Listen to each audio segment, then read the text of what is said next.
What's America's best backup currency?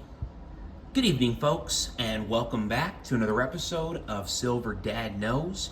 Remember, always live with no edits. If this is your first time here, hit that subscribe button now, as you're gonna like what I'm about to say. So yes, folks, just to begin this evening, I'm presenting to you right here an 1879 silver Morgan dollar. And I do want to note, this is actually my oldest silver Morgan, and these were struck in Philadelphia, San Francisco, Carson City, and New Orleans, each with varying rarity and value, of course. Designed by George T. Morgan, it contains 90% silver, 10% copper, weighing 26.73 grams with a diameter of 38.1 millimeters.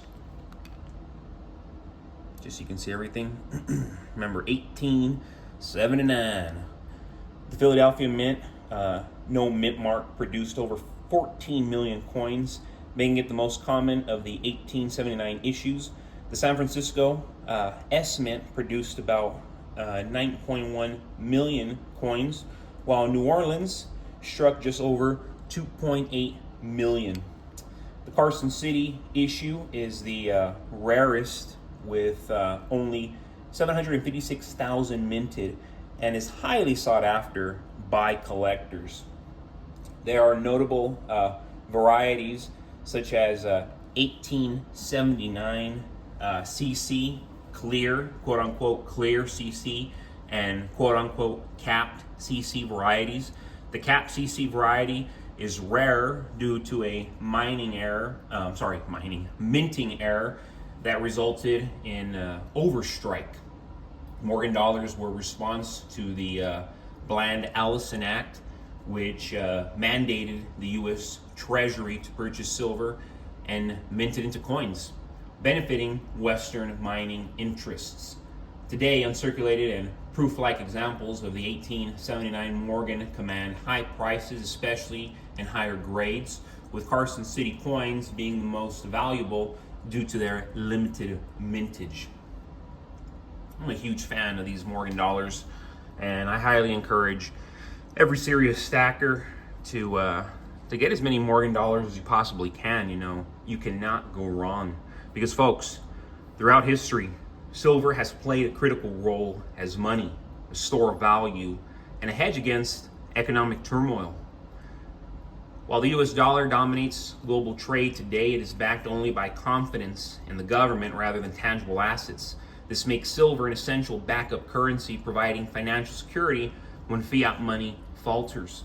And you know, I'm not trying to freak anybody out or discourage anybody, but we've been seeing what's been happening now for a while here in America. We're seeing what's happening to our dollars. They're eroding. They're eroding by the day. You know, let's not sugarcoat it. But silver has been used as currency for thousands of years, much longer than the existence of America. From ancient Greece to the modern United States, silver, you know, it's a key part of the monetary system. But if you go up to 1965, that's when everything started to change, unfortunately. The U.S. Constitution even recognizes silver and gold as legal tender, emphasizing their importance in a stable financial system. While paper money has replaced silver in daily transactions, silver remains a hedge against economic instability.